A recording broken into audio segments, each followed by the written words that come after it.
দেখানোর জন্য সার্কাস খেলা দেখলেন। আপনারা এবার দেখবেন এই একটি খেলা, এতক্ষণ যা দেখছেন সব বাদ দেন, এই একটি খেলার মূল্য আপনারা দিবেন। এই একটি খেলা জীবন মরণের খেলা। এই মানে তুমি বসো, এই পিছনে লোক দেখতে পাচ্ছ না, বসো। হ্যাঁ বসো।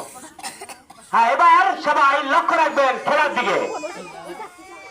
সব থেকে আকর্ষণীয় খেলা, জীবন মরণের খেলা, বর্ষা খেলা দেখাবে এই মহিলা দেখাবে।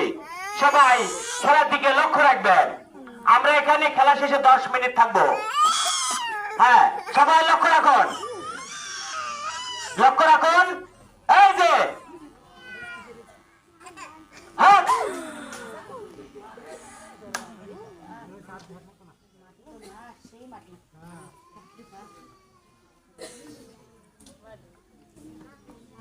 যদি একটা ফালা পেটে ঢুকে যেত, মারা যেত না?